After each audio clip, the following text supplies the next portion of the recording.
Hi, my name's Ed Turner. I'm Curator of Insects in the University of Museum of Zoology in Cambridge. And we're here in a beautiful meadow just in the centre of Cambridge. And I wanted to show you some habitats you can search for insects. And it's not where you might be thinking, which is the grass or the trees behind. Rather, it's this, which is a cowpat, quite a fresh cowpat.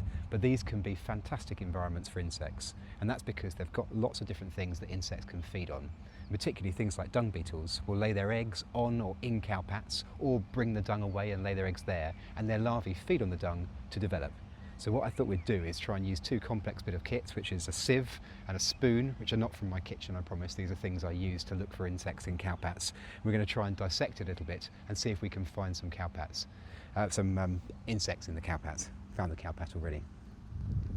So if I do this, I can actually see already, this is actually kind of quite an old one, so it's got a surface on top of it. And I can see, dog helping us here, I can see a little fly, and there was also an ant. Lots of things will be sitting on the surface here because it's quite warm. So insects on a day like this, when it's not really very sunny, will be using this just to warm up. But we're going to dig into it a little bit more and see if we can find some other things actually living inside. And I can see already there's some little holes on the top of the cowpat, which is where dung beetles got in, and we've got one straight away, look at that. See if I can not too disgustingly touch it, so I can get it out so I can show you. The beautiful dung beetle there, look at that. So straight away, I'm just going to use my hands a little tiny bit. I'll wash my hands thoroughly afterwards, I promise, and I will not use this spoon. But there we are, look at that. It looks like it's dead, but it's not really, it's playing dead.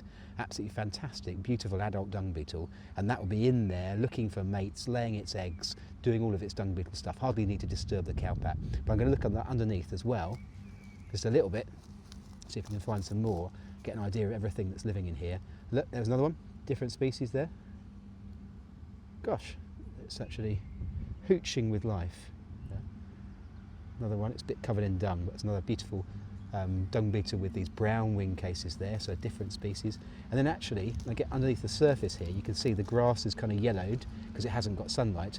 There's bits of bare ground, but actually before, they can quite see this, but I can see right on the bottom here, other insects actually in amongst the grass on the bottom here. I can see a rove beetle, which is a bit like one of these devil's coach horses you sometimes see, but a really tiny one, and also little mites and other insects, which will all be feeding on this dung. So absolutely teeming with life, a whole ecosystem just around this one very special habitat, which has come out of a cow's bottom. So there you go. So hopefully, what I'm going to try and encourage you to do with this sort of thing is really to think about what insects want, where they can be found in different environments. And even things like this, like a cowcat, can actually have absolutely tons of life, tons of insect life and other things living in it and on it and using it.